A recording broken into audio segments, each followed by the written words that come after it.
तो इस वीडियो में जो टॉपिक हम डिस्कस करने वाले हैं दैट इज़ अपोलोनियस थ्योरम। वैसे कोई अलग टॉपिक नहीं है। जब मैं 10th क्लास में पढ़ता था तो ये मेरी जो मैथ्स की बुक थी उसमें एक चैप्टर था ट्रायंगल के नाम से। उसके एडिशनल एक्सरसाइज में क्वेश्चन के फॉर्म में ये थ्योरम दिया हुआ था, तो मैंने तो किया था। देखते हैं ये थ्योरम क्या कहता है। आपके पास एक ट्रायंगल है, ठीक है। ट्रायंगल कैसा भी हो सकता है, इक्विलेटरल, आइसोसेलेस, कैसा भी हो सकता है। उसमें आप मीडियन खींचते हैं। मीडियन का मतलब जो जिस पे खींची जा रही है उस लाइन सेगमेंट को क्या करता है, 2 इक्वल पार्ट्स में डिवाइड करता है, ठीक है। मतलब यहाँ पे BD किसके इक्वल है, DC के इक्वल है, ये ध्यान रखेंगे। तो इसमें एक रिलेशन होता है, क्या होता है, AB का स्क्वायर प्लस AC का स्क्वायर, ये किसके इक्वल होता है, AD के स्क्वायर के डबल प्लस BC के स्क्वायर के हाफ।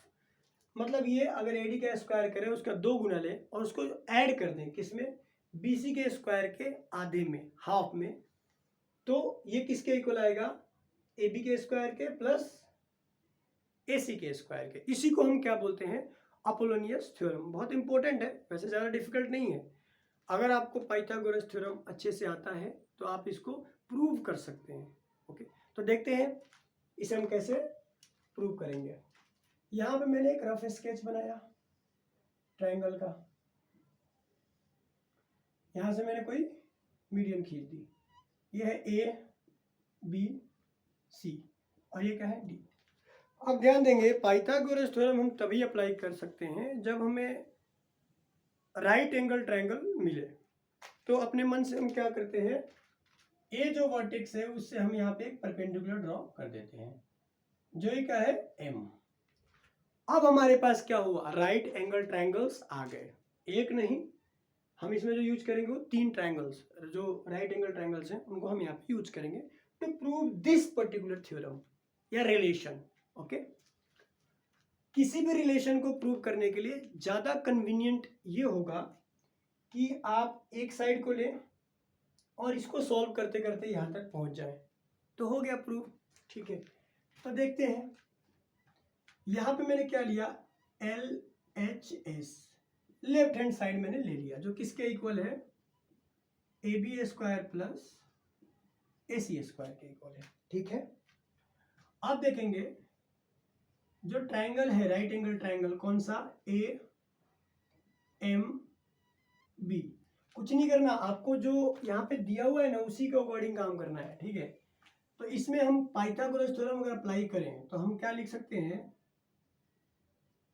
AB स्क्वायर किसके इक्वल आएगा, AB स्क्वायर किसके इक्वल आएगा, equal AM square plus BM square. तो ये क्या हो जाएगा, AM square plus BM square. ये फर्स्ट इक्वेशन हमने दे दिया यहाँ पे, ठीक है, लिख दिया। दूसरा ट्रायंगल जो हम ले रहे हैं, ट्रायंगल A, और ये भी राइट एंगल होगा क्योंकि यहाँ पे ये दोनों साइड राइट एंगल्ड होता है, ठीक है, AMC। तो इसमें पाइथागोरस थ्योरम के अकॉर्डिंग हम क्या लिख सकते हैं, AC स्क्वायर इसका स्क्वायर इज इक्वल टू इसका स्क्वायर प्लस इसका स्क्वायर, मतलब AM का स्क्वायर प्लस MC का स्क्वायर। फाइन। अच्छा ध्यान से देखें, AB स्क्वायर तो यहाँ पे AB स्क्वायर आ गया, यहाँ पे AC स्क्वायर तो यहाँ पे AC स्क्वायर आ गया। हम इक्वेशन फर्स्ट और सेकंड को ऐड कर देंगे। ओके, इक्वेशन फर्स्ट को हम ऐड कर देंगे किसमें, इक्वेशन सेकंड में, ठीक है। तो हमें क्या मिल गया, AB square plus AC square, ये किसके इक्वल आ गया, AM square plus AM square plus BM square plus MC square. ये क्या हो गया, AB square plus AC square, ये क्या हो गया, 2AM square plus BM square plus MC square. Fine, इसको हम थर्ड इक्वेशन कह देते हैं। अब देखें फाइनल जो हमारा रिलेशन आ रहा है, ना तो इसमें AM आ रहा है, ना BM आ रहा है, ना CM आ रहा है, मतलब हमें किसी भी तरीके से इन तीनों को इसमें से हटाना है, और जैसे हटाएंगे हमें जो रिलेशन प्रूव करना है वो क्या हो जाएगा, प्रूव हो जाएगा। तो देखेंगे कैसे करेंगे। एक और ट्रायंगल बचा हुआ है, और एक का इसमें आप देखें तो 2 ट्रायंगल और हम ले सकते हैं, बट देखते हैं फिलहाल हम एक और ट्रायंगल क्या लेते हैं हम। इसमें AD आ रहा है तो जाहिर सी बात है इस वाले को हम लेंगे, ये भी राइट एंगल ट्रायंगल होगा। तो ट्रायंगल AMD में क्या हो जाएगा, AD स्क्वायर ये किसके इक्वल होगा, AM square plus MD square, इसी के तो इक्वल होगा। और ये फोर्थ इक्वेशन हमने कह दिया। अब इसी से हम क्या करेंगे, या इसको रहने देते हैं, थोड़ा और आगे कर देते हैं, तब इसे हम फोर्थ क्वेश्चन कहेंगे। हमें AM स्क्वायर की वैल्यू यहाँ से निकाल के इसमें पुट कर देनी है। तो AM स्क्वायर क्या होगा, AD square minus MD square, और इसको अब हमने फोर्थ इक्वेशन कह दिया। अब ध्यान देंगे यहाँ से AM की वैल्यू निकाल के हम कौन से में रखने वाले हैं, थर्ड इक्वेशन में। तो जो फोर्थ इक्वेशन की आपकी जो भी आपकी रिलेशन आया, वैल्यू आया, जो भी आप कहना चाहते हैं, जो आया है आपको किस में रख रहे हैं, थर्ड इक्वेशन में। ठीक है, जब हम थर्ड इक्वेशन में रख रहे हैं तो हमारा रिलेशन कैसा हो रहा है ये देखेंगे। तो ये हो गया AB square plus AC square, और अब हम यहाँ पे क्या रखेंगे, AM की जगह रखने वाले हैं AD square minus MD square, और आगे जो है वैसे का वैसे लिख देंगे, BM square plus MC square. ठीक है, अब देखें इसको मैं यहाँ पे लिख देता हूँ सो दैट अच्छे से समझ में आ जाए।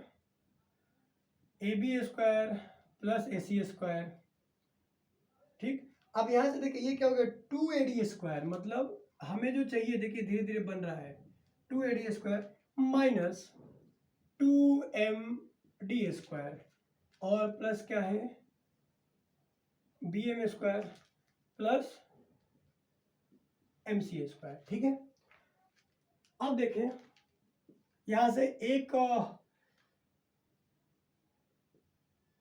क्या फॉर्मूला होता है, A square minus B square, और ये किसके इक्वल आता है, A minus B and A plus B। इसको यूज करने वाले हैं। देखिए यहाँ पे 2AD स्क्वायर की जगह हम 2AD स्क्वायर ही लिखे, इसको हमने क्या कर दिया, अलग अलग लिख दिया। 2 बार है तो एक बार BM के साथ लिख देंगे और इसी को एक बार MC के साथ लिख देंगे। कैसे, plus BM square minus AD square, भाई इसको सॉरी MD स्क्वायर, इसको मैं क्या करूँगा 2 बार लिख दूंगा अलग अलग करके, और यहाँ पे plus MC square minus MD square. अब कुछ नहीं करना, ऊपर जो लिखा हुआ है फॉर्मूला उसे हमें क्या कर देना है, इसको खोल देना है। तो इसको कैसे खोलेंगे, BM प्लस MD, और ये क्या हो जाएगा BM माइनस MD।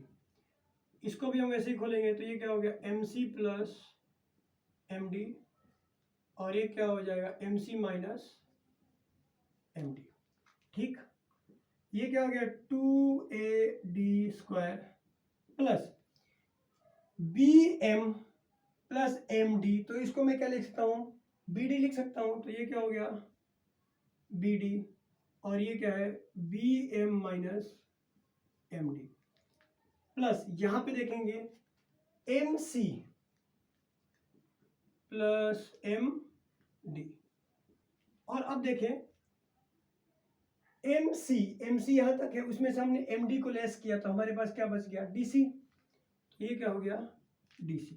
और ध्यान देंगे यहाँ पे ये मीडियन है, मीडियन का मतलब क्या हुआ, BD इक्वल क्या होगा DC, और ये दोनों इक्वल होंगे किसके, BC/2 के।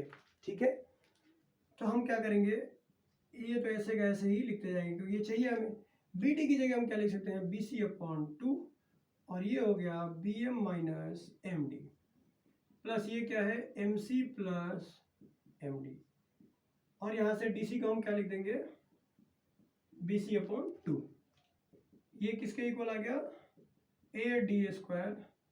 अच्छा, यहाँ से हम क्या करेंगे BC/2 को कॉमन ले लेंगे, तो ये क्या भाई, यहाँ से BC और यहाँ से BC कॉमन आ गया, तो यहाँ पे क्या बचा B M minus M D plus यहाँ पे क्या बचा M C plus M D. ठीक है, एम डी से एम डी देखें कैंसिल हो गया, तो ये किसके इक्वल आ गया 2 A D square plus B C upon 2, और यहाँ पे क्या हो गया B M plus M C, फिर ये क्या हुआ A D square plus B C upon 2। फिर से देखें बी एम और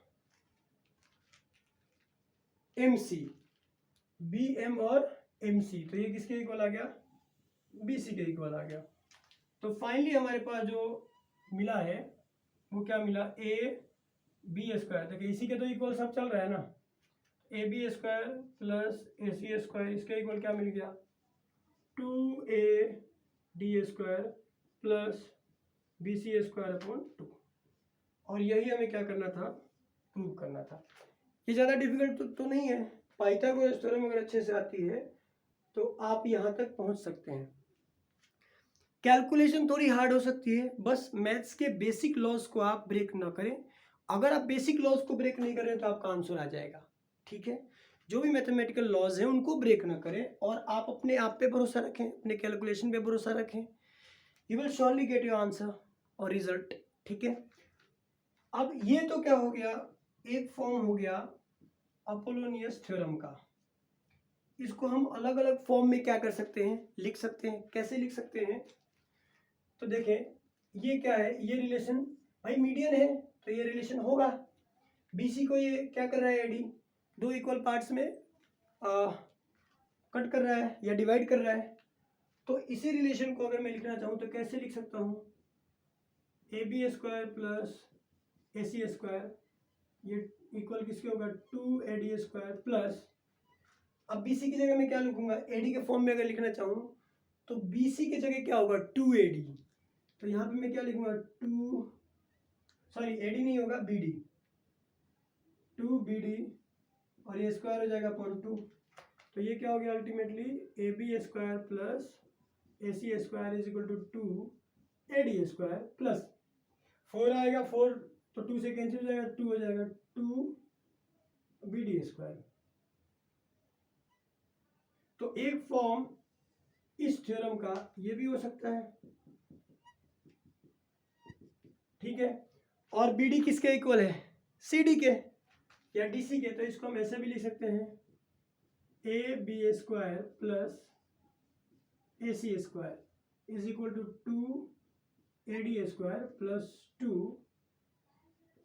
सी डी या डी सी जो भी आप लिखना चाहें स्क्वायर। तो ये तीनों अलग अलग क्या हो गए, रूप हो गए या फॉर्म हो गए किसके, अपोलोनियस थ्योरम के। अब ध्यान देंगे ये बहुत अच्छी थ्योरम है, ये एनएमटीएसी के सिलेबस में तो डायरेक्ट मेंशन्ड है। ठीक है, 9th-10th के लिए जो जूनियर लेवल का एग्जाम लगता है उसके लिए तो ये डायरेक्ट थ्योरम मेंशन है। ठीक है, मेंशन किया गया वहाँ पे, तो ये इंपॉर्टेंट है। इसमें कभी क्या होगा, आपको कोई साइड नहीं दिया होगा उसके लिए यूज करेंगे, कभी कुछ एंगल दिया होगा, कुछ और रिलेशन पूछ लेगा, तो अलग अलग क्वेश्चन में इसे हम अलग अलग तरीके से यूज करते हैं। Will surely have some questions और वहाँ पे हम देखेंगे कि इसको कैसे यूज करेंगे। सो इस वीडियो में मेरा पर्पज ये था कि आपको अपोलोनियस थ्योरम अच्छे से समझ में आ जाए। अगर नहीं समझ में आई होगी तो कोई बात नहीं, सबके साथ होता है, एक बार में समझ में आ जाए तो फिर तो पूछना ही क्या, बिना मेहनत किए कैसे समझ में आएगा। एक बार में समझ में ना आए दोबारा गए, दोबारा समझ में ना आए तीसरी बार करें, चौथी बार करें, कभी ना कभी तो आएगा। जब आएगा तो उस समय आपको क्या फील होगा, एक जीतने का, एक जीत का अनुभव होगा या खुशी मिलेगी। तो इससे आपका पेशेंस लेवल भी बढ़ेगा, पेशेंस लेवल आपका इंक्रीज होगा। तो मैथमेटिक्स आपको बहुत सारी चीज़ें सिखा सकती है अगर आप इसको अच्छे से समझे तो। ठीक है, thanks for watching, will meet in next video with something of course interesting. और अभी ये पसीना इंटरेस्टिंग नहीं है, ओके ठीक है।